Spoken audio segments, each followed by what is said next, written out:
The sun is swallowed by a sky as heavy and iron-grey as the chains that bind your hands. Beneath the shadows of immense sugarcane fields, the air is thick with sweat and the sharp, acrid scent of smoke. The earth beneath your bare feet is sticky, unyielding, as if it too mourns the weight of what has been taken. In the distance a whip cracks, a sound sharp as a wound, but you've long since learned to ignore it. Your back is bent low, not from weariness, but from fear of standing too tall. This is not a day like any other. This is a day to survive, just as the others have been. Can you endure this? Will you make it through the night, when the fires of your spirit have long since dimmed? If this story stirs something deep within you, tell me, could you have endured this life? Share your thoughts below, and subscribe if you want to hear more forgotten stories that echo in the winds of history. The air is thick, heavy with the oppressive weight of a sun that burns with no mercy, no promise of respite. You stand in the midst of a sprawling plantation, the ground beneath your feet cracked and parched, the dust clinging to your skin as though it seeks to consume you. The shackles around your ankles feel as though they belong to the earth itself, as if the very soil has risen to claim you. The sharp edges of the iron dig mercilessly into your flesh, leaving marks that no amount of time will ever erase. Each breath you take is heavy, suffocating as the hum of distant voices rises, a chant of those who move without choice, their steps synchronized by the brutal rhythm of labor. Overhead the sun sets, but its fading light offers no comfort, only the promise of another day in this relentless cycle. The overseers patrol with cold, unblinking eyes, their cruel authority casting long shadows over the land. They move with purpose, their gaze sharp, looking for the smallest sign of weakness, a twitch, a falter. You try to keep your back straight, but the weight of the shackles drags you down, as if they are tethering you to the very earth. There is no room for defiance here. There is no space for resistance. Here, survival means surrendering not just your body, but everything that makes you whole. The sun sinks lower, casting long shadows that stretch across the fields, and you watch, as it always does, like a silent observer of the work, the struggle, the sweat that is poured into the soil. But even in this moment, as your eyes follow the fading light, you know that it brings no relief. The darkness that creeps over the land is not a refuge. It is another layer of the same, where the work continues, where the chains still bind you to a life of ceaseless toil. The world turns, and you are forced to turn with it, each movement dictated by those who hold the power to break you. And so as the night settles, you learn the painful truth. Survival here is not about staying alive. It is about surrendering what is left of you, your hope, your dignity, your identity. Slowly, silently, they are consumed by the weight of these chains. If this story stirs something deep within you, tell me, could you have endured this life? Share your thoughts below, and subscribe if you wish to hear more of these forgotten stories that echo in the winds of history. What part of this chapter made you feel the heaviest? How do you think you would have held on in such a situation? The first light of dawn breaks through the dense trees, pale and fragile, as though it too fears the weight of the day ahead. It seeps through the leaves, casting long, thin shadows on the ground, as you are pulled, yet again, into the endless work that defines your existence. The earth beneath your hands is unforgiving, a stubborn mass that resists your touch. It cracks and crumbles like your spirit, but you know you must keep digging. There is no room for hesitation, no time for the kind of softness that comes with rest. The overseer stands nearby, watching like a shadow in the distance, his eyes cold and unblinking, ensuring that no respite is taken. Your hands are raw, torn by the sharp edges of the soil. Each movement feels like an assault on your already exhausted body. And yet you keep going. You must. The crops must be planted, even though you will never eat them, and the earth must be tended, even though you are not meant to enjoy its fruits. Your shoulders ache, your back screams for release, but you keep moving, your hands scraping at the soil, pulling it up, over and over again. Each motion is a testament to your endurance, but the exhaustion is thick and deep, like the roots that twist beneath the ground, their tendrils wrapped tightly around you. The overseer's sharp whistle echoes across the field, and your body tenses, bracing for what comes next. His presence is a reminder that no matter how tired you are, no matter how much your bones beg for relief, there is no pause, there is no break in this ceaseless work. His footsteps, heavy and unrelenting, draw closer, and your body flinches in anticipation. The lash of the whip is always within reach, just out of sight, but it is a presence you know all too well. It looms over every action, every movement you make. As you dig deeper, your hands becoming one with the earth, your breath becoming one with the labor, you begin to lose yourself in the task. The soil is all that remains, its dry, unyielding texture now familiar beneath your palms. You are an instrument of this land, a body moved by the need for survival. Your body is no longer yours.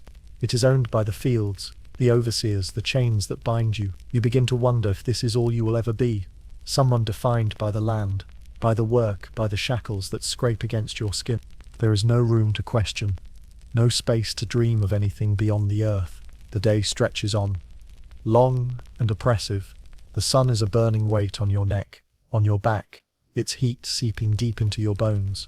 Just as the soil does, your movements become mechanical, each action driven by the knowledge that if you stop, you will pay the price. There is no thought, no pause, only the work, the endless cycle of it. This is the rhythm of your life now. You wonder fleetingly if there was ever a time when the earth felt different to you, when it held no weight, when it was something to be embraced, to be tended with love and care. But those thoughts slip away, buried by the harshness of the day, and you return to the task at hand. The earth is your prison, and your body is the instrument of its unyielding labor. The overseer's shadow stretches across the ground, coming closer. The sound of his boots on the dirt sends a shiver down your spine. You can feel his gaze on your back, but you don't dare to look up. The whip is never far, and you know that even a glance in the wrong direction could bring it down on you with force. The silence of the field presses down on you, heavy and suffocating, as if it too is waiting for something to break. But it is not your body that will break today. It is your spirit, slowly, inch by inch, beneath the weight of this relentless labor. And so you dig. The earth accepts you, uses you, and you remain, a silent partner in this struggle, your body a tool in the hands of those who would see you remain nothing more than a shadow. The sun climbs higher in the sky, but you feel no warmth. The earth offers no comfort. There is only the cold, unyielding task that you must perform.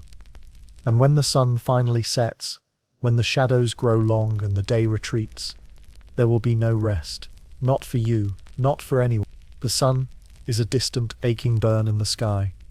Its heat, no longer a mere discomfort, but a suffocating weight, pressing down on you with the weight of 1,000 years. The day feels like a nightmare you cannot wake from, one that stretches endlessly in every direction, pulling you deeper into the earth. You work beside others, your hands once again digging into the soil, but there is no conversation. Silence hangs between you all, a heavy cloak that smothers any words that might dare to break free. Words are dangerous here.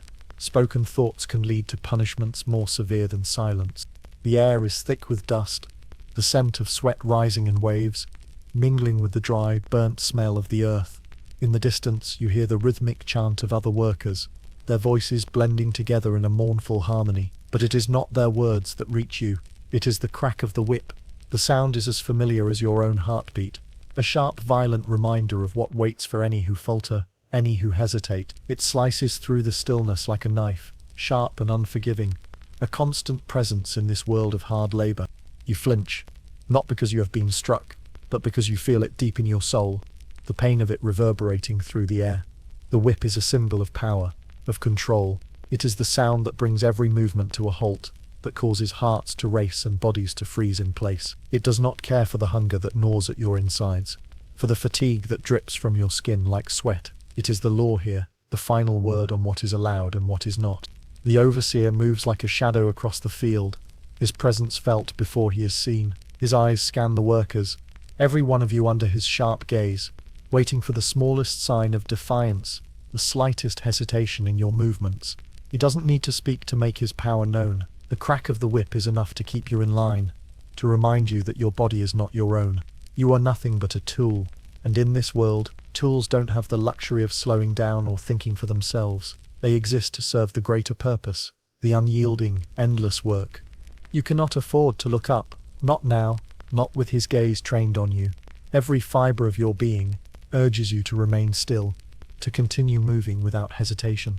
The task is as brutal as the sun above, as relentless as the overseer's gaze. The soil is warm against your hands, but it offers no comfort, no reprieve from the endless cycle of work. Every time you move, you are reminded of the chains that wrap around your wrists, the weight of your body tethered to the land, to the field, to this place that will not release you. But today, something is different. Today, your mind wanders. Only for a moment, but it is enough. You notice the old man beside you, his back bent from years of labor, his skin darkened and weathered by the sun. His hands move slowly but deliberately, each action careful and precise. You have seen him like this before, his movements stiff and slow, but today his eyes are different. There is something in the way he looks at the overseer that catches your attention. His eyes are not filled with fear, as you have come to expect, but with something else, a flicker of defiance. It is subtle, hidden behind years of suffering, but it is there, burning faintly beneath the surface. For a brief moment you wonder if it is possible for someone like you to feel that same spark, that same fire. Can the heart of one who has been beaten down by the weight of so many years of toil and suffering still burn with defiance? Could it ever rise again, despite the chains that bind you? Before you can consider it further, the sharp crack of the whip slices through the air, and you flinch involuntarily. Your heart stutters in your chest, and the old man beside you stiffens, his hands trembling slightly. The overseer's shadow looms larger, and for a split second you catch his gaze. He looks at you, at all of you, as though you are nothing more than ants beneath his boot.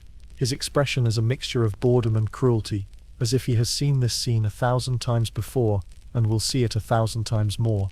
The whip falls again, a brutal reminder that any thought of resistance is not just dangerous, it is futile. The field is filled with the sound of movement once more, the rhythm of labor resuming, but the question lingers in your mind. Can there ever be a way out of this? Will the spirit of rebellion ever rise? Or will it too be crushed beneath the weight of fear and punishment? The rest of the day passes in a blur of exhaustion. The heat, the dust, the work, they all blur together, each moment stretching endlessly into the next. You feel the ache of your muscles, the sting of the sun, and the weight of the overseer's presence pressing down on you. The crack of the whip is never far, but today you can still hear the old man's defiant gaze, his eyes locked on the overseer's. It is a reminder that even in the darkest places, there is always the possibility of a spark, a flicker of something more, and perhaps, just perhaps, you can find that spark within yourself. The sun has risen high in the sky, casting long shadows that stretch like fingers over the fields, reaching for those who toil beneath its oppressive gaze. The heat is unrelenting, the air thick with the smell of sweat and dust. Your hands are raw, worn down to the bone from the constant grip on the tools, the soil, and the chains that bind you. Each day feels like a repeating nightmare, a slow march toward a horizon that never changes. The overseers patrol the fields, their eyes sharp, their lashes cruel, and you can feel their gaze on your back as you move, knowing that they are always watching. You are not allowed to rest. You are not allowed to falter. There is no grace in this life, only the relentless, unforgiving rhythm of labor. The hours stretch endlessly, each minute blending into the next, each step a repetition of the one before it. The labor is a blur, the field sprawling out before you like a sea of dirt and sweat. The world narrows, your existence shrinks to the rhythm of the shovel, the push of the plow, the crack of the whip when you do not move quickly enough. There is no time to think, no time to wonder what could be different. There is only the work, the never-ending work. You are a body in motion, a machine of flesh and bone, nothing more. And yet, even in the midst of this endless labor, your thoughts wander. It's a fleeting thing, a moment of quiet rebellion, but it lingers. For a brief instant you imagine a life outside this field, outside these chains, outside the endless cycle of toil. You picture yourself walking away from the overseers, from the shackles, from the whip. But the thought is fleeting, chased away by the harsh reality of the present. The overseer's boots strike the earth, a steady rhythm, and you return to the field, to the work, to the weight that drags you down.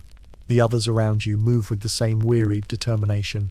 Their faces are hollow, their bodies bent under the weight of years spent in this labor. They do not speak, for there is no use in words that cannot change anything. The silence between you is thick, and yet you understand each other in ways that words cannot capture. You are all here for the same purpose, all bound by the same chains, all suffering under the same sun. There is no comfort in this company, only the shared pain of knowing that there is no escape. And then, there is a moment, a fleeting, almost imperceptible shift.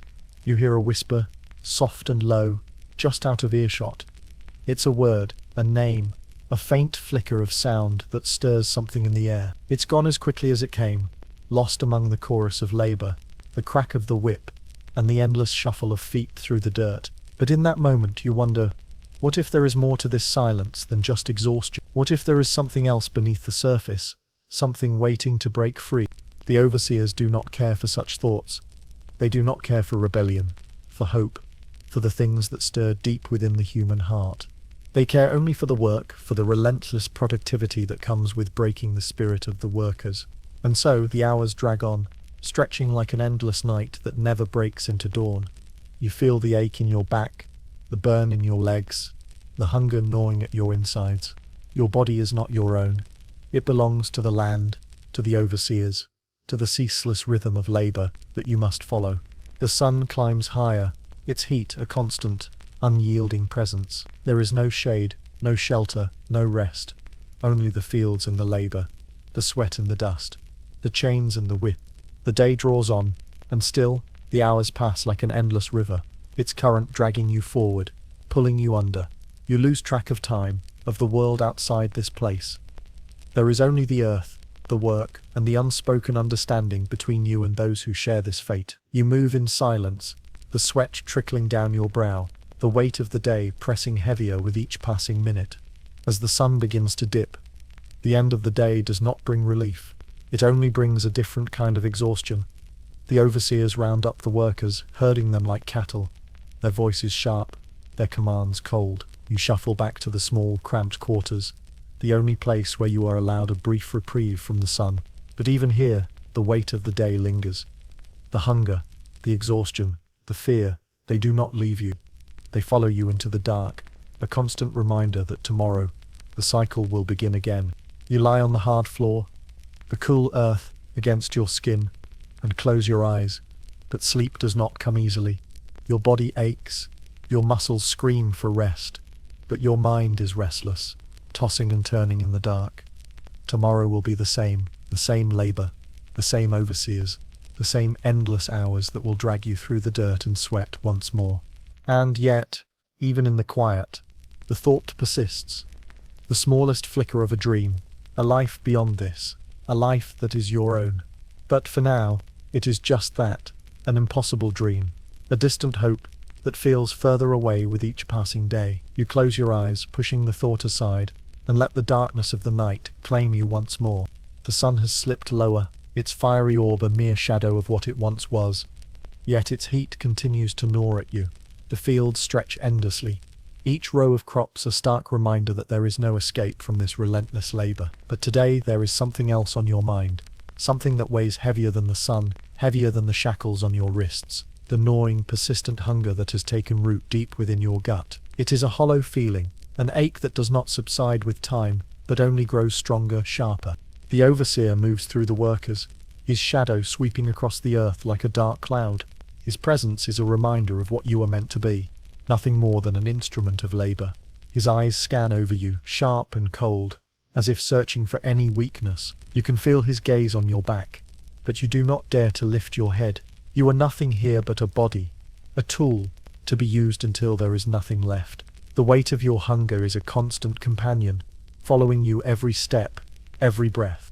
The food they give you is barely enough to sustain you, thin, watery gruel that clings to your stomach without ever filling it.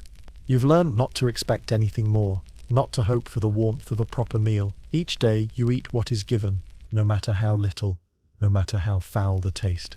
It is enough to keep you alive, to keep you moving, to keep you digging into the earth, but just barely. Your stomach growls, a low, empty sound that seems to reverberate in the silence of the field. The others move with the same hollow determination, their bodies bending under the same strain, their eyes vacant, their faces gaunt. They too have learnt not to complain, not to speak of hunger, for it is a thing that no one can change.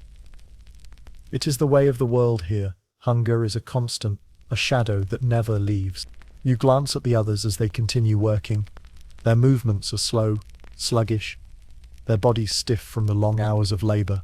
Some are older, their faces etched with lines that speak of years of suffering, while others are younger, their eyes dull with the weight of what they have endured. But there is no room for softness, no room for weakness. No one speaks of the hunger that gnaws at them, for there is no point. There is only the work, only the earth, only the overseer's watchful eye. The air is thick with dust, the sky a deep, unyielding blue, and the only sound is the scrape of tools against the earth, the shuffle of feet moving through the dirt. You are part of this rhythm, a body in motion, each movement dictated by the need to survive, by the need to endure. And yet, as you work, your mind begins to drift, to wonder, how much longer can you keep going like this? How much longer can you endure the hunger, the toil, the endless hours of labor that stretch on and on, like an unbroken chain? The overseer's voice breaks through your thoughts, sharp and commanding, reminding you that there is no time for idle contemplation. His eyes narrow, his lips curl into a sneer as he watches you, as if daring you to stop, to falter, to show any sign of weakness. But you do not stop, you cannot afford to. The hunger is a part of you now, a constant reminder that survival is not about comfort, it is about endurance. The sun continues its slow descent, and the field begins to take on a golden hue, the light casting long shadows that stretch like fingers across the ground. But there is no peace in the beauty of the evening. There is no rest, no solace in the fading light. The hunger has not left you, and neither has the weariness that clings to your body. You are a machine, a tool, a body that exists only to work, to serve. As the day wears on, the overseers finally call for the workers to stop. But even as you pause, there is no relief. Your stomach continues to ache, the hunger a constant, gnawing presence. The other workers shuffle toward the meager food that awaits them, more gruel, more of the same. It is a small portion, barely enough to keep the hunger at bay, but it is all that is given. You eat quickly, too quickly, not savoring it, not tasting it, only pushing it into your stomach to ease the pain. But even as you eat, the hunger does not fade. It lingers, a shadow that follows you, a reminder that there is never enough. The night falls, and you return to the small, cramped quarters where you sleep. But sleep does not come easily. The hunger remains with you, a quiet, insistent force that keeps you awake long after the others have drifted off. You lie in the darkness, feeling the weight of the day, the weight of the hunger, the weight of the chains, pressing down on you. Tomorrow will come, and it will be the same. Another day of endless labor, another day of hunger, another day of survival. The thought of it fills you with a quiet dread, but you know there is no choice. You must keep moving. You must keep surviving. Night falls, thick and heavy, enveloping the world in a blanket of oppressive quiet. The fields, which once seemed so vast and endless, now appear as dark, looming silhouettes against the fading light of the day. You sit on the cold ground, surrounded by the others, but the isolation is absolute. There is no comfort in this place, no warmth to hold on to. The shackles around your ankles, heavy and cold, are a constant reminder that you belong to no one but the land, to no one but the overseers who have claimed your body as their own. The air carries with it the scent of damp earth, mingled with the stale, suffocating odor of sweat that clings to your skin. It is a smell you have grown accustomed to, but it never ceases to remind you of the endless labor, the weight of the work that has become your entire existence. Your body aches, every muscle protesting against the constant strain. You are tired, so tired, but sleep does not come easily. The weight of the day still lingers in your bones, gnawing at you, reminding you that tomorrow, the same rhythm will begin again. The small hut where you sleep is nothing more than a rough shelter, the floor uneven and hard, the walls, made of wood that seems to creak and groan with every gust of wind, offer no protection against the cold that settles in as the night deepens. The air is thick with the heat of so many bodies pressed close together, but it does nothing to ease the chill that creeps through your very bones. There is no comfort here, there is no place to rest. There is only the cold, the hunger, and the exhaustion that eats away at your soul.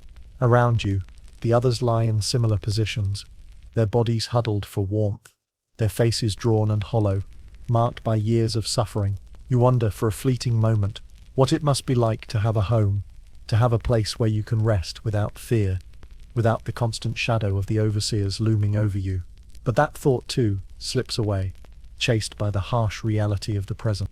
The darkness feels like a weight, pressing down on you, making it harder to breathe, harder to think. The silence of the night is almost as suffocating as the sun's heat.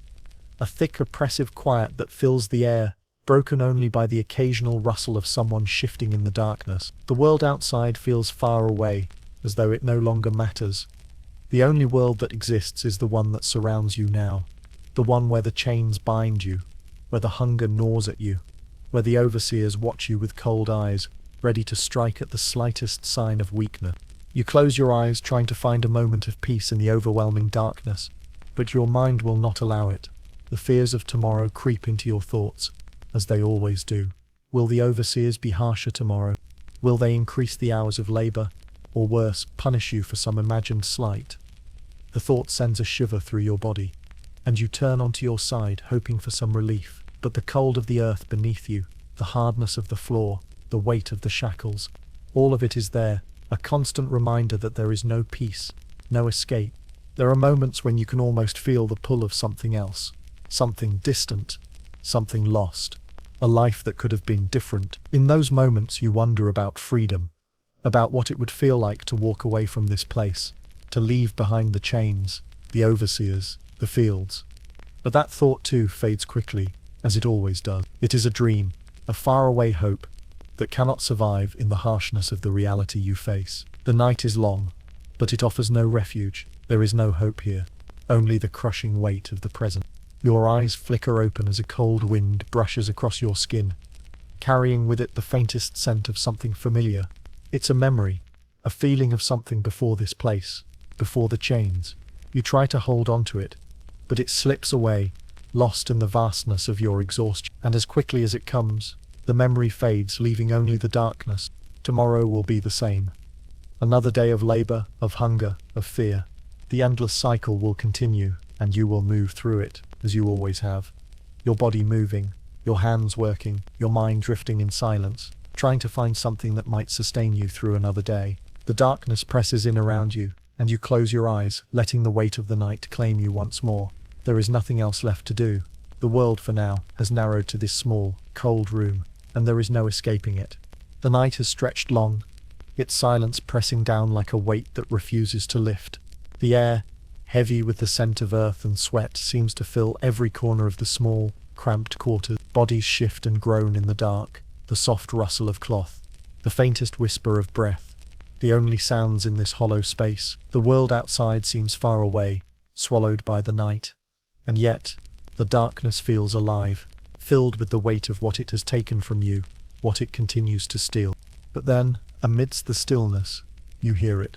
A faint sound, a whisper, carried on the wind, soft and fragile, but unmistakable words. A name, spoken in hushed tones, barely audible. Your heart stirs, the smallest flicker of something rising in the pit of your stomach. It is not a word of comfort, not a prayer, but something else. A hint of rebellion, a murmur of resistance. The quiet defiance of those who still dare to dream of freedom. It is a fragile thing, barely there, but it burns brighter than anything you've felt in what seems like forever. The thought of it stirs something deep within you, something long buried under the weight of labor and fear. You don't dare move, don't dare to make a sound, for the overseers are never far. Their presence is a shadow that looms over everything, a reminder that any attempt to resist, to stand up, will only be met with swift and brutal punishment. But in this dark moment, as you lie still, you feel something stir within you. A question, a spark of possibility. Could it be? Could one small act of defiance, one whispered word, one flicker of rebellion, be enough to start something more? For so long, you have been nothing but a body, an instrument of labor, a tool to be used. The chains around your ankles, the whip that cracks across your back, the overseer's harsh gaze, they have all taught you to remain silent, to bend under the weight of what has been forced upon you. And yet, now, in the quiet of the night, you wonder if there could be something more.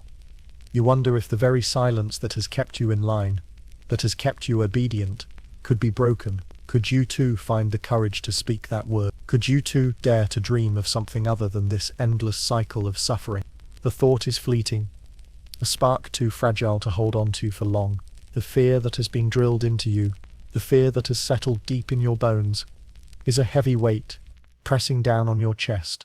The overseers are always watching, always waiting for even the slightest sign of rebellion. The punishment for such acts is swift and unforgiving. You know this well. You have seen it in the eyes of those who dared to hope, to fight back, only to be crushed by the weight of the overseer's cruelty. But tonight, for the first time in so long, the weight of the world seems a little lighter.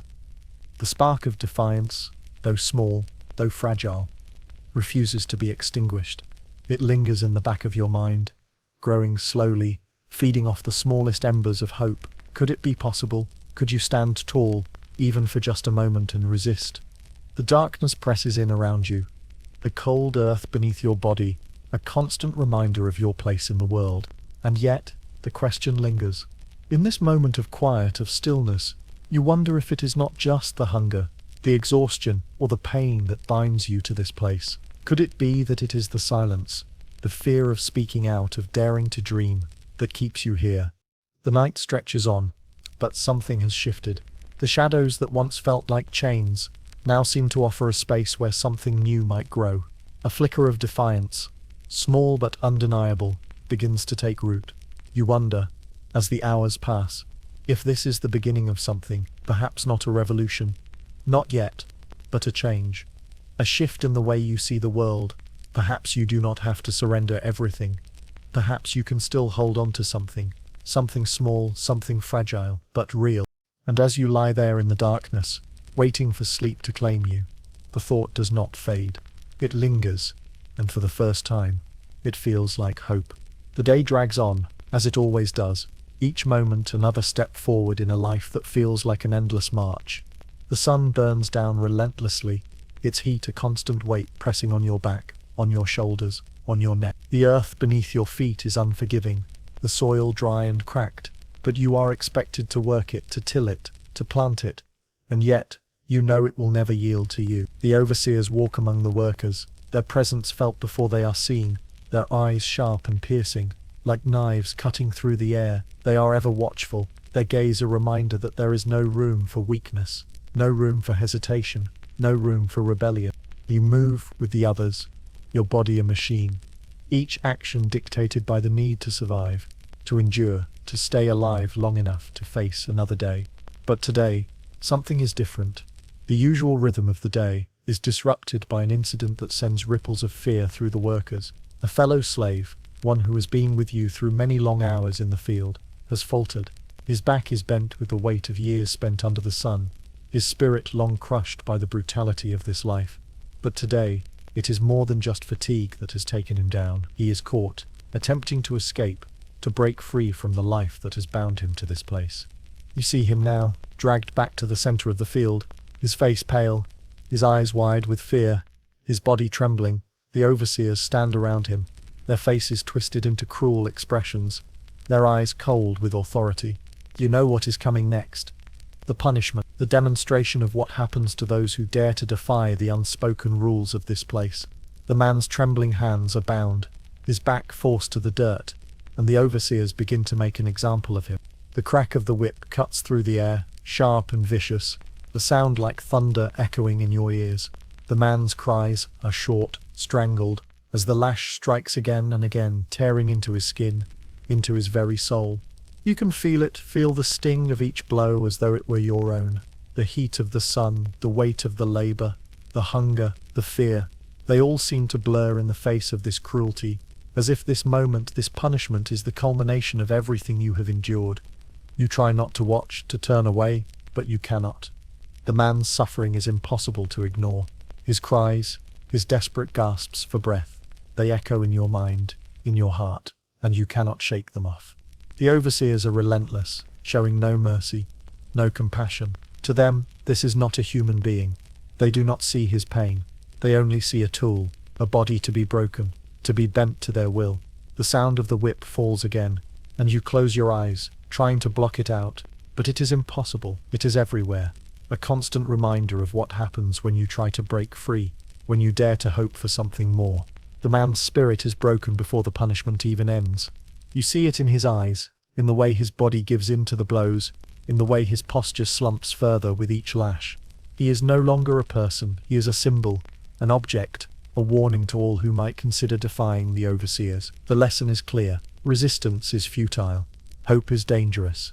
And so, you watch, helpless, as the man is dragged away, his body broken, his spirit shattered, and you know that it could have been you. The overseers walk away, their cruel smiles fading as they return to their posts, leaving the workers to pick up the pieces of what remains. There is no comfort here, no solace. The air is thick with the silence that follows the punishment. The sound of breathing that is too shallow, too ragged, too afraid. You look around at the others, and you see the same fear in their eyes. They too know the price of resistance. They too know that to stand up against the overseers is to risk everything. And in that moment, you realize the crushing weight of what it means to live like this, to survive under the constant threat of punishment, to live in a world where hope can be torn away in an instant. You return to the field, your hands shaking, your heart heavy with the burden of what you've witnessed. The work continues, the sun beats down, and you feel the chains of your existence tighten, pulling you further into the earth, further into the life that has been forced upon you. But even as you move, your mind races, your heart clings to the smallest shred of resistance, the faintest spark of rebellion. You do not know how or when it will come, but you know it is there. It has to be. Somewhere, deep inside, it is waiting to break free. The man's cries fade into the distance, but their echo lingers in your chest, in your soul, and you know that you cannot forget what you have seen, what you have felt, for it will live inside you forever, a reminder that even in this place, even under this weight, there is still a fight, still a chance. The sun begins its slow descent, casting long shadows over the fields as the work carries on. The sky, once bright and unrelenting, now wears a darker hue, the heavy, oppressive weight of the day gradually fading into evening. You are still in the fields, your body aching from the labor, your hands raw from the ceaseless digging and ploughing. The dust clings to your skin like a second layer, the sweat mixing with it to form a grimy, sticky coat that no amount of movement can shake off. The world around you feels like a blur, a motion without purpose, a never-ending cycle of exhaustion and pain. Yet, today, something is different. The air feels charged, as though something is stirring beneath the surface. You glance around the field, careful not to be seen by the overseers who patrol with their usual watchful eyes. But even their gaze cannot capture what is unfolding here. In the quiet corners of this sprawling plantation, a subtle shift, a whisper, a gesture. But there is something happening, something that has not been there before. Workers move in a rhythm that is slightly different, their steps just a bit more deliberate, their glances just a bit more knowing. It is a quiet rebellion, a resistance born not from violence or defiance, but from the smallest, most powerful act, refusal. The overseers walk the rows, their eyes scanning every inch of the labor force, their voices harsh, their orders sharp and unyielding. But despite their watchful presence, the workers have found a way to resist, and it is not in the grand gestures of open defiance, but in the small moments, the ones that pass unnoticed by the overseers. A head held slightly higher, a step taken just a bit slower, a breath drawn more deliberately than usual. These small acts, unnoticed by the cruel eyes of the overseers, form a collective, quiet defiance.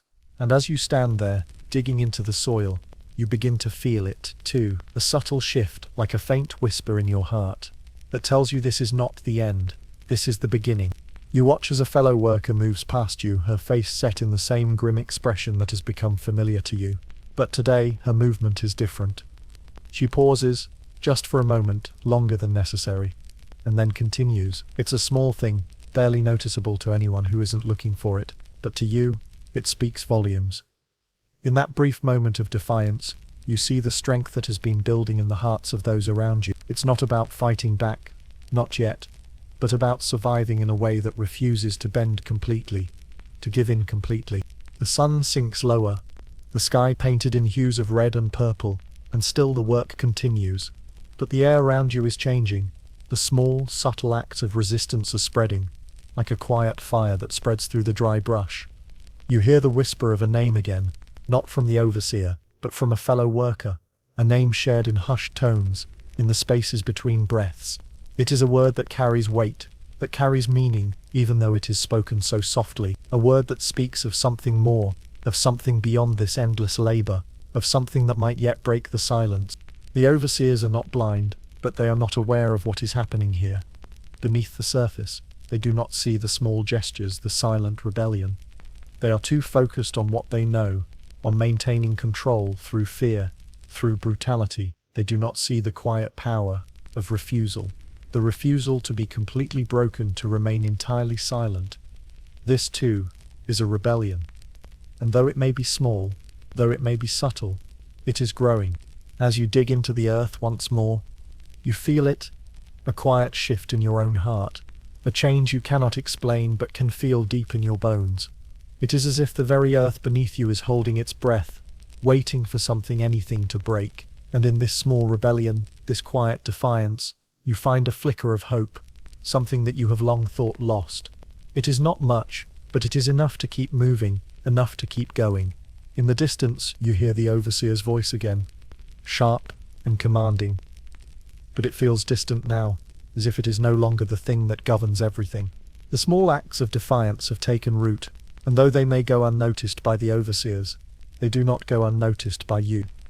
They are a reminder that even in the darkest of places, even under the harshest of conditions, there is always a flicker of resistance. It is quiet, yes, but it is there, and it is growing. And as the day fades into night, you know this, though the cycle of labor will continue tomorrow, though the chains will remain, there is something that has changed within you. You are no longer just a body, a machine of labor. You are part of something more. You are part of the quiet rebellion that refuses to die. The night settles in, thick and heavy, cloaking the world in an impenetrable darkness. The air is cool against your skin, a sharp contrast to the blistering heat of the day that lingers beneath your bones. Deep within your muscles, the labor has taken its toll on you. Your body aches from hours of toil, your hands rough and swollen from the constant work. Your mind, too, is weary, the weight of endless days pressing down on your spirit. You lie on the cold earth, trying to find some comfort in the unforgiving ground, but it offers no solace. There is no soft bed here, no place for rest, only the hard floor of the small, cramped quarters where you sleep, surrounded by the sounds of the others, their breath rising and falling in the darkness. Tonight, there is no sleep for you. The hunger gnaws at your stomach, the emptiness a constant reminder of how little you have. The faint glow of the fire from outside flickers through the cracks in the walls, casting fleeting shadows that dance on the rough wood of the hut. The silence of the night presses down on you, the quiet broken only by the occasional rustle of bodies shifting in their sleep, the sound of distant voices, faint and muffled, as if they too are dreaming of something more. You close your eyes, but the thoughts do not leave you. They never do. The fears of tomorrow, the same labor, the same overseers, the same exhaustion, the thought of another day in the fields, of the never-ending cycle of work and hunger and fear, fills your chest with a weight so heavy it feels as if your heart is being crushed beneath it. But in this moment, as the darkness wraps around you, there is something else, a flicker of something deep within, a feeling that rises against the crushing tide of despair. You breathe in, deep and slow, trying to still the unease that churns inside you. In the quiet of the night, you allow yourself a moment of vulnerability, a brief moment of surrender, and as you do, a prayer slips from your lips, soft and low, almost like a whisper to the earth itself. It is not a prayer for freedom. Not yet. Not for deliverance from the chains or the overseers. No, it is a prayer for something smaller, something quieter, a prayer for strength, strength to endure the endless days, strength to survive the hours that stretch into infinity, strength to face another tomorrow, even when the thought of it feels like a weight too heavy to bear. The words, though simple, feel like a balm, like a small thread of comfort, woven into the fabric of your being. You are not asking for a miracle. You are not asking for a way out. You are asking for the strength to hold on just a little longer, to keep moving, to keep surviving. And though the prayer is silent, though it is spoken only in the quietest part of your soul, you feel something shift inside you. A small, flickering light, barely visible, but there nonetheless. It is enough, just enough, to help you endure one more night, one more day. Outside, the wind picks up, carrying with it the distant scent of earth and smoke. The firelight flickers again, casting long shadows that stretch across the walls of the hut. It is a reminder of the world outside of the fields, of the overseers, of the constant, unyielding pressure that awaits you with the dawn. But for now, In the dark, there is peace. A peace that comes not from the absence of suffering, but from the quiet acceptance of it. The understanding that survival is not about triumph or victory. It is about holding on, one breath at a time, one step at a time. Your body relaxes, just slightly, as the weight of the day slips from your shoulders. It is not gone, not entirely, but for now you have found a small space within yourself, a quiet place where you can breathe, where you can find a moment of peace in the midst of the storm. And as you close your eyes, as the darkness wraps around you like a blanket, you hold on to that moment, for it is the only thing that keeps you going, the only thing that reminds you that you are more than just the labor, more than just the chains. Tomorrow will come. Tomorrow, the cycle will begin again. But tonight, for just this moment, you allow yourself to rest in the quiet prayer you have whispered into the dark. And you know, with a certainty you haven't felt in a long time, that it will be enough. The night seems longer tonight, as though the darkness has drawn its weight even thicker, pressing against the fragile walls of your small shared space. The sounds of breathing fill the air, the steady rhythm of so many bodies lying in the dark, each one struggling against the same weariness, the same hunger, the same despair.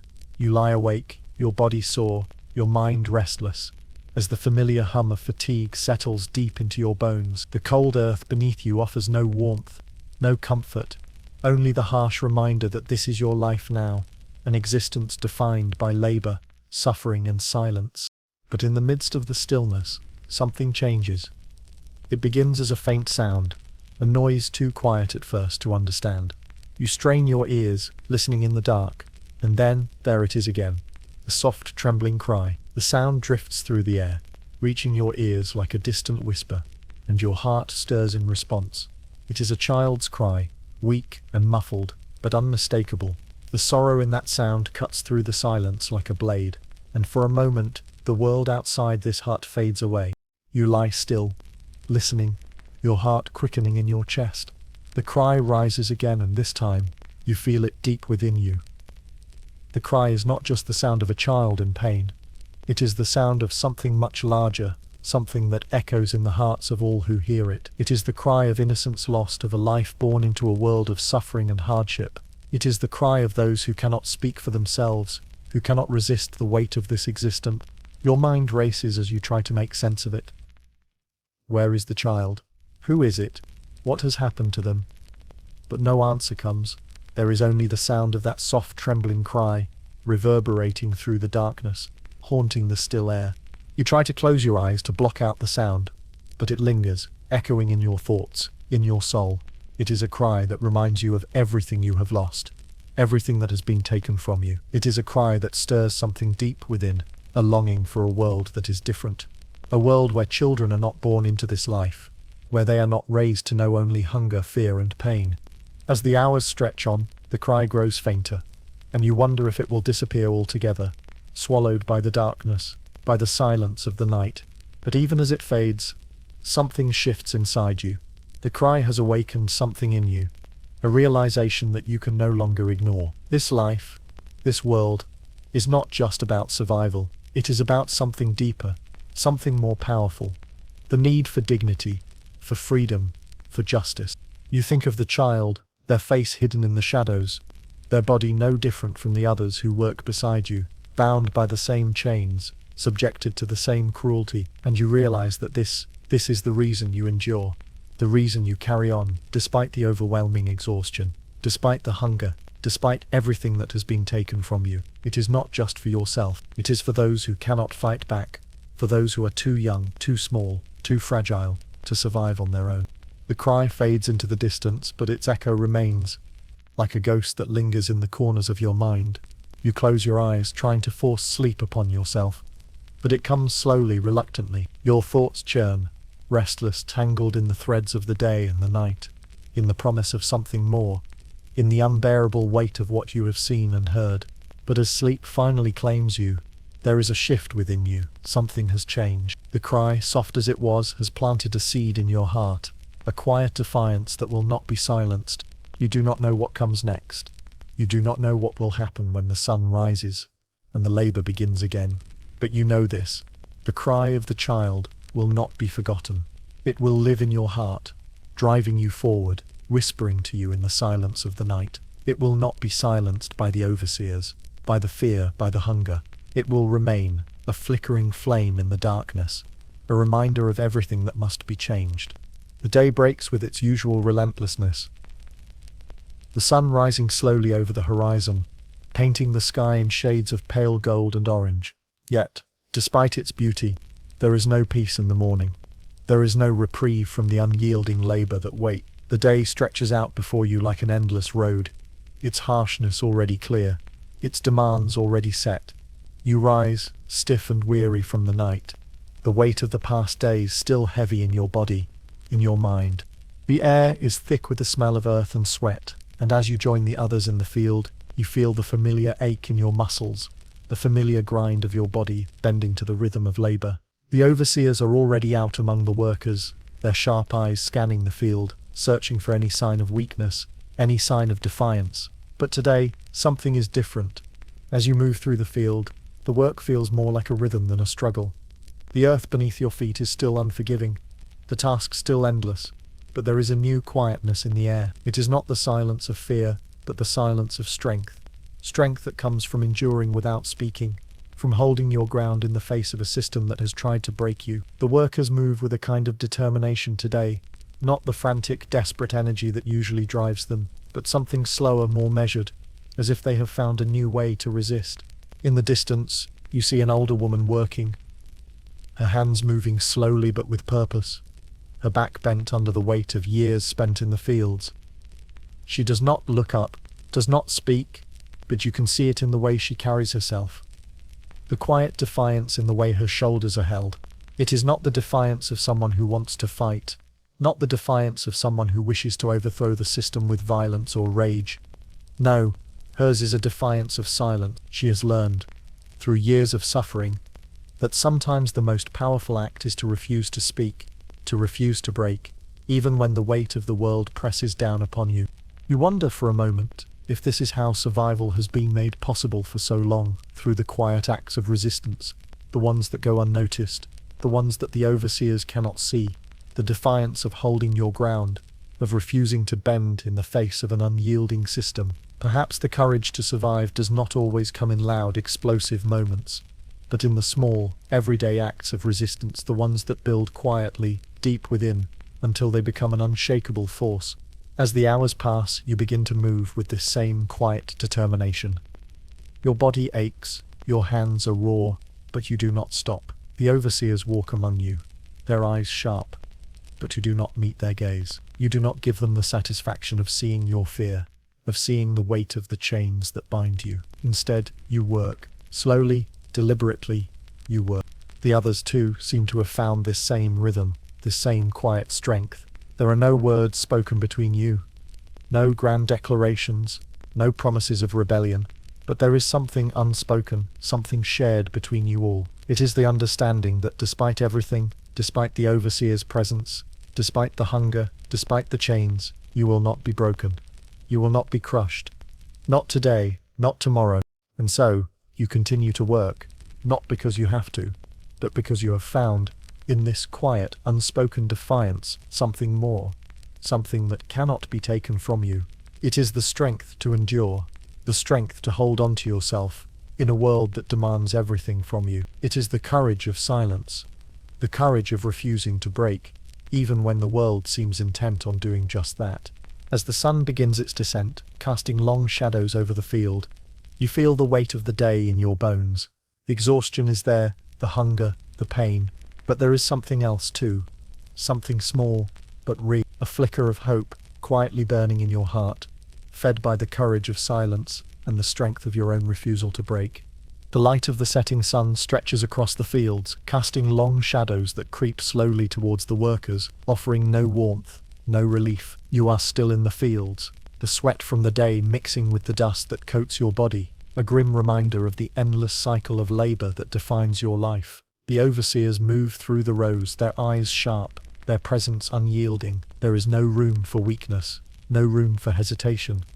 You move like the others, with the slow, deliberate pace of those who have learned that survival is not about resistance, it is about endurance. But today, the air is thick with something else, a promise, a false hope that weighs heavy on your shoulders.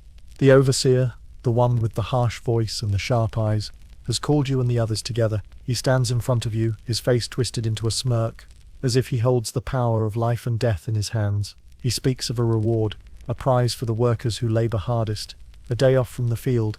His voice is smooth, coaxing, almost kind if kindness could exist in a world like this. He promises that if you push through the work, if you do as he commands, you will earn a brief reprieve from the endless toil.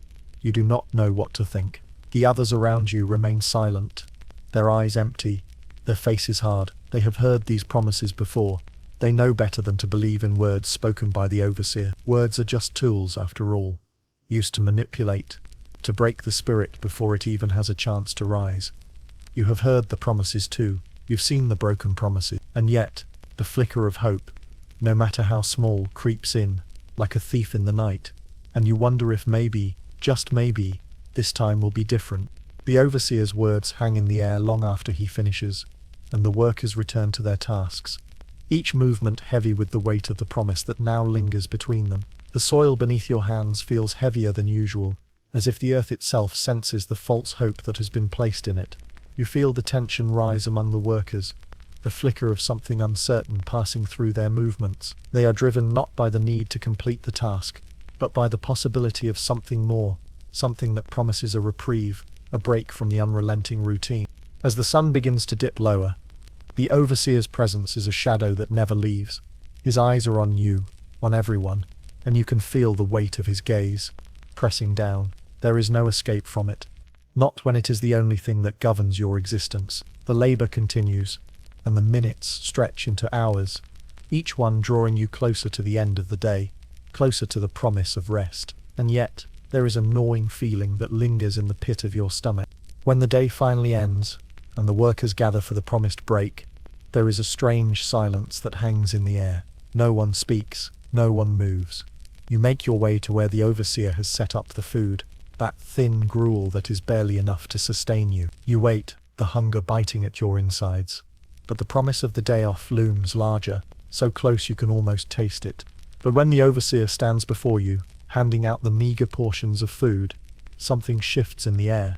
His eyes meet yours, his face twisted into a cruel smile. The promise of the day off, the one that had been whispered to you in hopes of stoking your strength, of pushing you to work harder, has been broken. It was never meant to be. It was just another lie, another tool used to bend you, to break you. The overseer's cruel laughter rings in your ears, a sound that stings more than the lash ever could. It is the sound of broken trust, of a promise that has been shattered before it even had a chance to come to fruition. The hope you allowed yourself, the flicker of something that could have been, is extinguished in an instant, replaced with the cold, hard reality that there is nothing here but the labor. There is no reward. There is no break. There is only what the overseer decides to give, and it is never enough. The workers remain silent. Some turn away, their shoulders slumped, their spirits broken by the cruelty of the broken promise. Others stand still, as though they cannot believe what has happened. But you see it in their eyes, the same emptiness that has filled yours. The overseer has won, and the day off is nothing more than a distant dream, a fleeting hope that was never meant to be. You return to the small quarters, your body heavy with exhaustion, your heart heavy with betrayal. The hunger gnaws at you. But it is not the food you hunger for. It is the dignity that has been taken from you, the hope that has been dashed, the promise that was never meant to be. The night stretches on, dark and silent, and you lie awake, the broken promise echoing in your mind, a reminder that even the smallest flicker of hope can be crushed by the weight of the overseer's cruelty. The air grows colder as the night deepens, the chill creeping through the cracks in the rough-hewn walls, settling over the workers as they try, in vain, to find warmth in the tight quarters. The world outside feels far away, distant and unreachable. The stars overhead offer no comfort, no answers, only the unrelenting silence that presses down on everything below. Even the fire, which burns in the center of the camp, offers only a flickering light, casting long shadows that stretch across the land, shadows that remind you of the things you have lost, of the promises broken, and the betrayals that now seem inevitable. The betrayal comes not with loud crashes or cries, but with the quiet shift of weight, the hushed whispers between workers in the dark corners of the hut. Word spreads like a cold wind. One of your own has betrayed you, a fellow worker, someone you have known, someone who has shared the same labor, the same suffering, has turned to the overseers. His betrayal is quiet at first, but it spreads like fire, burning through the hearts of those who believed, however briefly, that they were united in their resistance. You stand there in the dark, trying to make sense of it, but the details don't matter. What matters is the feeling that crawls up your spine, the chill that settles deep in your bones. The truth stings in a way that the whip never could. This is not just about the betrayal of a single person. It is the betrayal of something much larger, much more intimate. It is the betrayal of trust, of solidarity, of the faint hope that had begun to grow among the workers. That hope now feels as fragile as a leaf caught in a storm, blown away by the cruel winds of reality. You hear the whispers grow louder, the murmurs of disbelief turning into low, fearful conversations. Each worker casting a sidelong glance at their neighbor, wondering who else might be involved, wondering if their own silence is enough to keep them safe. But the truth is that safety is a lie. There is no safety here, not when one among you has shown the overseers the way to divide and conquer. The betrayal cuts deeper than any whip, for it strikes at the very heart of what you had left. The overseers, ever watchful, have learned of the rebellion, of the quiet refusals, of the small acts of defiance that had begun to spread, but they did not need to act on their own. The betrayer, in his fear or his desire for favor, has handed them the key to extinguish what little resistance had begun to take root. And now, in the cold, silent hours of the night, the price of that betrayal begins to unfold. You wonder, as you lie awake, your body stiff from the long labor, how this betrayal came to be. Was it fear? Was it hunger? Was it the promise of reward that lured him away from the solidarity of the workers, from the silent pact of resistance that had begun to take shape? Or was it simply the crushing weight of the overseer's power, the reminder that in the end, the chains are always there, always binding, no matter how much you fight? The betrayal has a face now, but it is not the face of the overseer. It is not the face of the one who cracks the whip or gives the orders. It is the face of someone who stood beside you, someone who worked with you, someone who, in the end, could not bear the weight of the struggle and turned away from the very people who shared their suffering. The thought of it makes your chest tighten, the bitterness rising in your throat like a burning flame. The betrayal feels like a sickness, a disease that spreads through the camp, infecting the hearts of those who have been left behind. And yet, in the midst of it all, something stirs deep inside you, a feeling, perhaps faint but undeniable, of something larger, something more enduring. The betrayal is a wound. Yes, but it is not the end. It is a painful reminder that trust is fragile, that hope can be shattered in an instant. But it is also a reminder that even in the face of betrayal, survival is possible. The flicker of defiance that had begun to burn in your heart is not gone. It has only been tempered by the harsh winds of betrayal, made stronger by the fire of your own resistance. You lie there in the darkness, your body aching, your mind swirling with thoughts of the betrayal, but beneath it all, there is still that ember, that small flicker of defiance that refuses to be extinguished. No matter the cost, no matter the pain, the fight is not over. It will not end with the betrayal. It cannot. And so, in the cold of the night, as the darkness presses in, you hold on to that small spark of resistance, knowing that even when trust is broken, even when the world feels as though it is crumbling, the strength to endure is still within you, still within all of you. The day stretches on, oppressive and unrelenting, as if the sun itself is a silent overseer, driving you and the others to the breaking point. The air is heavy, thick with dust and sweat, and the ground beneath your feet feels like it has turned to stone. Each step, each movement, feels like a battle, a fight against the weight of the world pressing down upon you. The overseers move through the fields with calculated precision, their eyes sharp, their voices cutting through the air like knives. They are relentless, and today the tension in the air is palpable. Something has shifted. There is no doubt about it now. The rebellion, the quiet defiance that had begun to grow in the hearts of the workers, has been discovered. The overseers know. They know of the whispered words, the subtle refusals, the small acts of resistance, and today they have come to put an end to it. You can feel it in the way the overseers move, in the way their eyes scan the workers, in the way they stand just a little too close, as if daring anyone to make a move. The atmosphere in the field is thick with fear, but also something else, something darker. The overseers are no longer just watching, they are waiting, like wolves circling their prey. The moment of reckoning is near, and when it comes, you know it will be swift, brutal, and unforgiving. It starts with a man, one of the younger workers who had dared to stand just a little taller than the others, who had taken the smallest step towards defiance.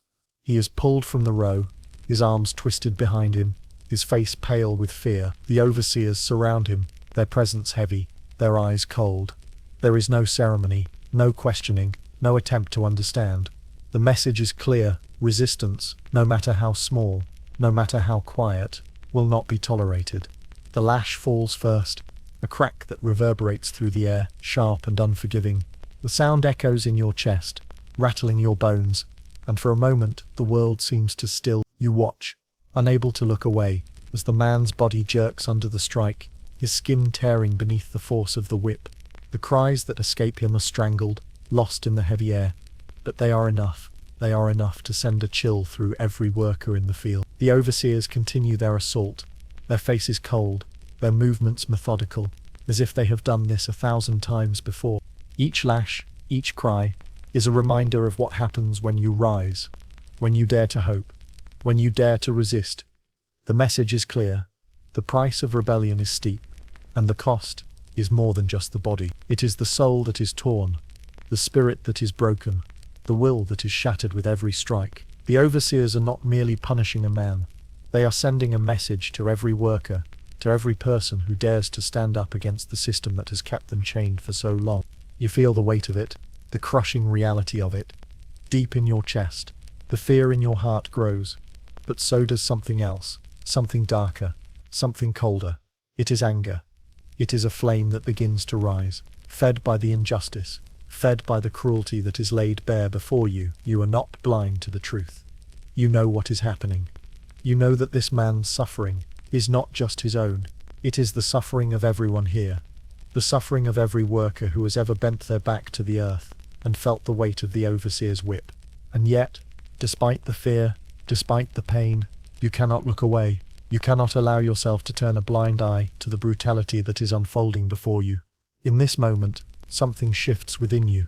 You realize that the overseer's power does not come from the whip. It does not come from the chains, or the hunger, or the fear. It comes from your silence. It comes from the silence that has been forced upon you, the silence that has kept you and the others in line. And for the first time you wonder, what would happen if that silence were broken? The lash falls again, and the man's body jerks with the force of it, but his eyes remain defiant. Through the pain, through the blood, through the suffering, he does not break. And in that moment, you understand. The price of rebellion is high, yes, but the cost of surrender is far greater. The overseers may break the body, but they cannot break the spirit, not if you refuse to let them. When the punishment is over, when the man's body is left crumpled on the earth, the overseers move on, their message sent, their power reasserted. But something has shifted in the field, something has changed, and you feel it, like a faint tremor underfoot, a small movement beneath the surface. It is the smallest flicker of defiance, the smallest ember of rebellion, that refuses to be extinguished. The price of resistance is steep, but the price of submission is far greater. As the workers return to their tasks, their movements stiff, their bodies weary, you find yourself wondering, what would it take to truly break the chains?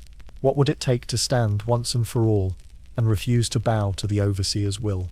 And as the sun begins to set, casting long shadows over the fields, you know this is not over, not by a long shot. The sun dips low in the sky, casting the fields in a warm golden light, but there is no peace in the glow of its fading rays. The air is heavy with the residue of what has just transpired, the taste of fear and anger lingering like a bitter aftertaste in the back of your throat. The punishment of the young worker hangs in the air, and though the overseers have moved on, the weight of their cruelty is felt by every soul in the field. Each movement now feels weighted, each breath a little slower, as if the world itself is holding its breath. As the evening stretches on, the workers move more cautiously, their hands trembling as they grip their tools. The silence between them is thicker now, heavier with the knowledge of what has happened, of what can happen to those who dare to defy. Yet, amidst the tension and fear, there is something else, Something subtle, something unspoken. You see it in the way the workers look at one another, their eyes meeting in a shared understanding, a silent agreement. Though the punishment has broken one of them, it has also sparked something deeper within the others, something that refuses die, even in the face of such brutality. The work continues, but the air is filled with an undercurrent of something more. The overseers have seen to the physical punishment, but they have not seen the cracks that have begun to form in the walls of their control. You feel it in the way the workers no longer speak to each other in the usual manner, no longer avoid eye contact, no longer whisper among themselves as they once did. There is a quiet determination now, a subtle refusal to be completely crushed. It is as if in the aftermath of the violence, the workers have come together in their shared suffering. In the distance you see a group of older workers gathering beneath a cluster of trees, their heads bent low, their voices hushed but steady. It is not a secret meeting, not a plot or a scheme. No, this gathering is something quieter, something more powerful. The elders speak in the language of patience, of endurance, of holding fast to a strength that cannot be taken away. They do not speak of rebellion in the way the overseers fear, loud and open, violent and defiant. Instead, they speak in silence, in glances and shared breaths, in the small gestures that bind them together as something more than just bodies in a field. As you approach the group, you feel the tension in your own chest, the weight of fear pressing on your ribs. But it is not just fear you feel now. There is something else, something stirring within you, something that has been awakened in the wake of the punishment, in the cold breath of betrayal, in the flicker of rebellion that has quietly sparked within the hearts of the workers. You approach slowly, cautiously, as if the very air around you might betray your presence. The elders do not look up when you draw near, but you sense they know you are there, that they are aware of your presence before you even speak. Their silence is not exclusion, but invitation. They have seen the cost of speaking too loudly, too openly, but they have also seen the cost of silence. And in this moment, the silence of the gathering speaks louder than any words ever could. It is a defiance not against the overseers directly, but against the idea that they can break you, that they can make you into nothing more than a tool of labor, a body to be used and discarded. You sit with them, your body heavy with exhaustion, but your mind sharp, listening as the elders share their quiet wisdom. It is not the wisdom of battle, of armed rebellion, but the wisdom of endurance, of knowing that survival in this world is not just about fighting, it is about holding on to the smallest part of yourself, even when everything else is taken away. It is about resisting in the way you move through the world, in the way you refuse to let them erase you, in the way you hold on to your dignity, your spirit, no matter how many times they try to crush it. The workers around you speak not of open confrontation, but of the quiet, small ways they will resist. The refusal to accept the whip without looking up, the refusal to accept the lash without standing tall, even for just a moment, the refusal to let the fear of punishment take away the small victories, the quiet triumphs of surviving another day, another hour, another minute in this place. There is strength in silence, strength in the refusal to break, and this is the defiance they offer. Subtle, quiet, but unyielding. The sun sinks lower, casting long shadows over the gathering, and for a brief moment, there is peace. Not the peace of rest, but the peace of knowing that, despite the overseer's cruelty, despite the fear and the violence, you are not alone. You are part of something that cannot be taken away, not by the lash, not by the chains. The strength of the workers, the quiet rebellion that has taken root, is something that cannot be broken by any force outside of themselves. And as the evening deepens, you know this, though the day may have ended in fear and violence, the night carries something else. It carries the quiet courage of those who refuse to be silenced, the courage to stand together, even in the darkest moments, and to hold on to the small but unshakable truth. They have not won, not yet. The oppressive heat of the day begins to retreat as the sun sinks lower, but it does nothing to ease the weight on your chest. The air is thick with the scent of earth, sweat and something more, something darker. It's the unmistakable presence of fear, heavy and suffocating, hanging over the workers like a storm that will not break. The overseers move through the field, their eyes sharp, their presence like a shadow that follows every step, every breath. But today, the fear is different, sharper, as though it has taken root deeper than ever before. The world moves slowly, sluggishly, under the weight of what has happened. You can feel the tension in every movement of the workers. There is a stillness in the air, a quiet resignation. The whispers of rebellion that had once stirred in the hearts of so many now feel faint, like the last embers of a fire that has been stamped out. The silent gathering that had offered some semblance of hope now feels like a distant memory. A brief flicker of resistance in a world that seems intent on crushing everything it touches. As you stand among the workers, the field stretches out before you like an endless barren wasteland. The soil, once a source of life, now feels like an anchor, pulling you down, reminding you of the hopelessness that seems to have taken hold of everyone. The sun sets, casting long shadows over the land, but it offers no comfort, no reprieve. It only serves as a reminder that the day is over, that another long night of exhaustion and fear awaits. You try to push the thought away, but it clings to you like the dust on your skin. The rebellion, the small acts of defiance, have all been silenced by the overseers, by the brutal punishment that has crushed any spark of resistance. The workers move through the field like shadows, their heads bent low, their bodies worn down by the labor, the hunger, the endless cycle of fear and oppression. The fire that once burned in their hearts is now nothing more than a flicker, smothered beneath the weight of everything that has been taken from them. It is in this moment of stillness, when the field is empty of hope and the darkness presses in, that you feel it, the flicker of defeat. It rises from the depths of your chest, spreading like a cold wave, wrapping itself around your heart. The weight of the day, of the punishment, of the broken promises, settles deep in your bones. The rebellion, the defiance, all feel so distant now, as though they were never meant to be, as though they were never real to begin with. You watch the others as they move through the field, their faces hollow, their eyes dull with exhaustion and fear.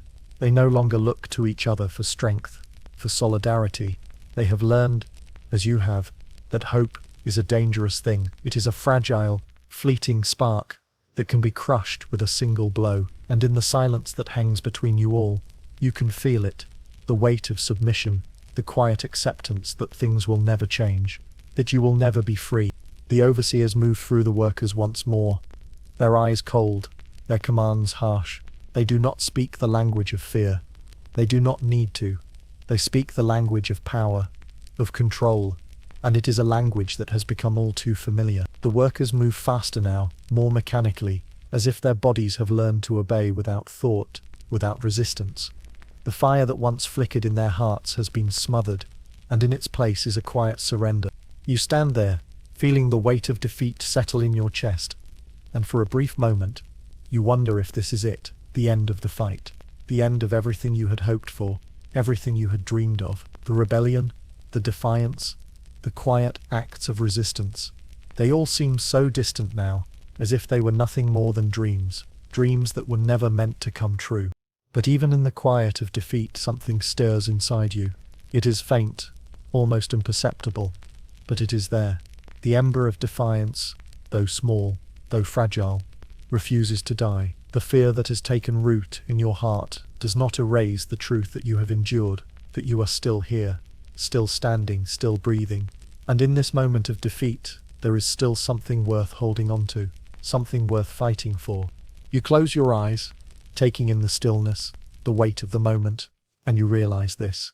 The defeat you feel is not the end. It is a pause, a moment of reflection before the next step. The fire may be dim, but it is not gone. And even in the darkest of nights, even in the quietest of defeats, it is there waiting to be reignited. The workers continue their labor, their movements slow, heavy, but there is something in the air that is different now. It is not hope, not yet, but it is something. It is the smallest flicker of defiance, the smallest ember that refuses to die. And for the first time in a long while, you wonder if maybe, just maybe, it can burn again. The coolness of the night has settled in, yet the heat of the day still clings to your skin, the sweat from hours of labor drying into a thin, uncomfortable layer. The stars above are distant, indifferent to the struggles below, but the moon casts a pale, quiet light over the fields, as though it too is silently observing the lives that unfold beneath its gaze. The workers are silent as they move back to their quarters, their bodies weary, their souls heavy. There is no joy in the quiet that fills the air.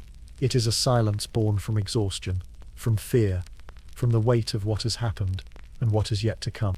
You walk through the shadows, your steps slow and deliberate, your mind clouded with thoughts of the day, the punishment, the betrayal, The deflation of hope that had once sparked so brightly. The fields, now silent and still, seem endless, stretching out before you in a way that makes the world feel smaller, more suffocating. You can hear the rustle of the other workers behind you, their movements stiff and mechanical, as though they are no longer even aware of their own bodies, no longer aware of the world beyond the field. But, as you move, as you feel the weight of the silence pressing in on you, you notice something. It is faint at first, a barely perceptible shift in the air, a feeling, a vibration, something you cannot quite place. But it stirs something deep inside. It is the flicker of a spark, small and delicate, but undeniable. It is a feeling you know all too well, the quiet stirrings of resistance, the smallest ember of defiance that refuses to be snuffed out, even in the face of overwhelming fear. You turn a corner, moving toward the gathering place where the workers have been meeting in secret. It is not a place for grand plans, for speeches or declaration. No, it is a space carved out by necessity, a space where people can whisper in the dark, where they can share the smallest fragments of hope, the quietest gestures of rebellion. You have been here before, but tonight it feels different. The air feels charged, as though something is about to happen, as though the silence that has reigned for so long is finally about to break. The others are gathered around, their faces tired, their bodies slumped from the labor, but there is something in the way they stand, something in the way they exchange glances, that is different. It is subtle, but it is there, an unspoken understanding, a shared knowledge that something has changed, something has shifted. They are not talking, not speaking the words of defiance that once filled these meetings. Instead, they are simply present. They are standing together in the same space, breathing the same air, and that, for now, is enough. The figure moves to the center, one of the elders, their face weathered and lined with the years of suffering. They do not speak, but their presence is enough. They stand there, eyes closed, taking in the silent gathering, their hands folded in front of them, as if in prayer. The others follow suit, standing still, each person connected not by words but by the shared understanding of what it means to resist, to survive, to keep going even when there is nothing left to fight for. The elder's gaze shifts to you, and for a moment, you are caught in their eyes that have seen too much, that have witnessed the worst of humanity, and yet, still refuse to turn away. You can see the quiet strength in them, the fire that still burns beneath the surface. They have lived through so much, endured so much, and yet they remain here, standing with the others, silently holding on to the defiance that has carried them through it all. The others too are silent, their eyes fixed on the elder, waiting for something, anything. But no words are spoken. There is no need for them. The silence is not a sign of defeat, it is a sign of understanding. It is the acknowledgement that while the rebellion may have been stifled, while the cruelty may have broken some, it has not broken all. There is still something left, something small, but fierce, something that cannot be extinguished. You stand there, your body weary, your mind fogged with exhaustion, but the flicker inside you grows. It is not the blazing fire of resistance you once dreamed of, but it is enough. It is a quiet fire, a smouldering ember that refuses to die, even in the face of overwhelming odds. And in that moment, as you look around at the others, you realize this truth. The fight is not over. It has never been over. It is not fought in grand gestures or loud rebellions. It is fought in silence, in the quiet moments of defiance, in the refusal to bend completely, to break completely. The fire may be small, but it is there, and tonight it burns brighter than it has in a long time.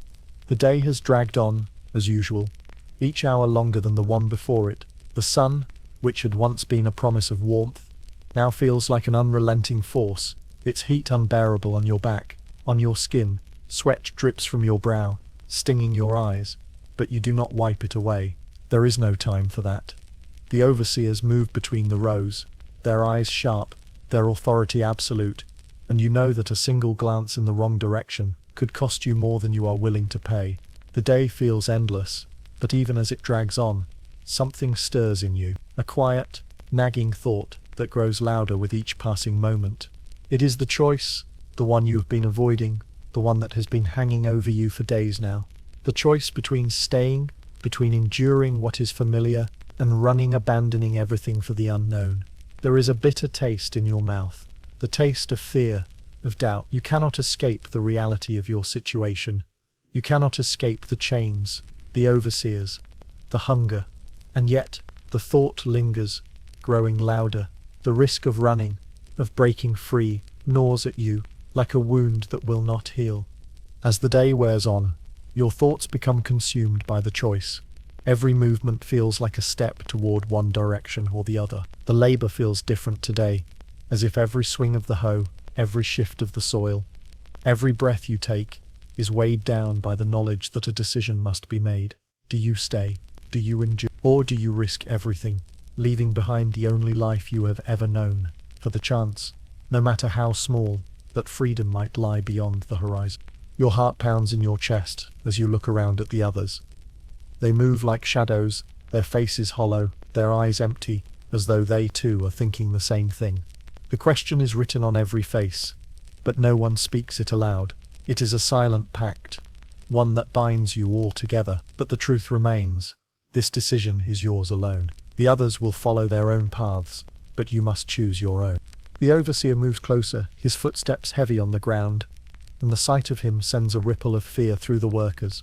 You do not flinch, but you feel the weight of his gaze, the coldness in his eyes, and for a moment, the choice feels less like a decision and more like a trap. The overseers are always watching, always waiting for someone to falter, to break, to make a wrong move. And yet, as you stand there, the weight of the choice presses even harder against your chest. Can you continue to endure this life? Can you continue to let it break you piece by piece, day by day, knowing that there is no end in sight? Or is the risk of freedom worth the price? Your mind races as the overseer passes, his eyes flicking briefly over your face, before he moves on. The moment is fleeting, but in that brief exchange, you realize something: you are already making the choice. Each step you take, each breath you draw, is a decision. The choice is not just about whether to stay or run. It is about how much of yourself you are willing to surrender, how much of your soul you are willing to give up, in exchange for survival. The decision is not easy, and it never will be.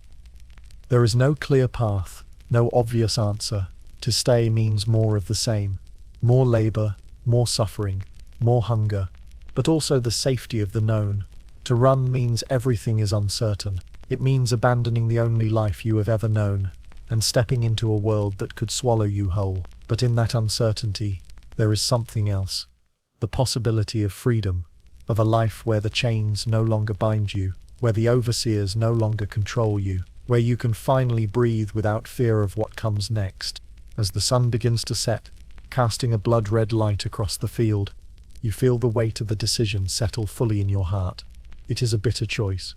There is no glory in it, no triumph. It is simply a choice between two painful realities. But in that moment, you realize that the very act of choosing is a form of resistance. To choose is to take back some measure of control, to acknowledge that you are more than the work you do, more than the chains that bind you. The decision is not clear, and it may never be, but for now, you hold the power, you hold the choice. And even if you cannot make it today, the very thought of it changes something inside you. It reignites a spark, a fire that refuses to be smothered, even by the weight of the world. The night is heavy, thick with the weight of decisions made and unmade. The stars above offer no comfort. They are distant, cold, indifferent. The dark feels endless, wrapping its fingers around your soul, pulling you into a place where the past and the future blur together, indistinguishable. The chill of the night seeps into your bones, and the air feels heavy, as though it too is holding its breath. But beneath the silence, beneath the weight of the past, there is something else, a flicker, a quiet stirring deep inside you, as if the very earth beneath you is waiting for something, waiting for the first sign of light to break through the darkness. You lie awake in the small, cramped space, your body sore, your mind racing with the decisions you have made, the choices you have not yet made. The weight of the rebellion that has stirred in the hearts of the workers feels both like a spark and a heavy burden, flickering with the promise of change, but also weighed down by the fear of what comes next. The quiet defiance, the refusal to be fully broken, has taken root in every one of you, whether you speak of it or not. The sound of the morning comes slowly, soft rustlings in the distance, the first whispers of light filtering through the cracks in the walls, the air growing slightly warmer as the earth awakens. And yet, the promise of the dawn feels more like a burden than a blessing. The sun will rise again, casting its unrelenting light on the fields, and the cycle will begin once more. The overseers will come, their cold eyes scanning the workers, their whips always at the ready. The hunger will remain, gnawing at your inside. The chains will remain, cold and unyielding against your flesh. But still, despite it all, there is something in you that stirs, something deeper than the fear, something older than the labor, older even than the chains. It is the faintest glimmer of hope, of possibility. It is the knowledge that you are not alone in this. You have never been alone. You have walked this path with others who, though broken and beaten, still find ways to rise, still find ways to refuse to be consumed by the endless cycle of oppression. The workers have always been more than their labor, more than their suffering, more than the hands that toil in the fields, and that knowledge, however small, however fragile, is enough. As you rise from the cold earth, feeling the weight of the day settle upon your shoulders, you feel a shift. It is not dramatic, not life-altering, but it is there, a quiet determination to face whatever comes next. You know that the world will not change overnight. You know that the pain and the hunger, the overseers and their cruelty, will not disappear with the dawn. But there is something different in the way you hold your head today. Something different in the way you move. It is as if for the first time in what feels like forever, you are walking into the day with a choice to endure, not just for survival, but for something more, for something that cannot be taken away by the lash or the chains.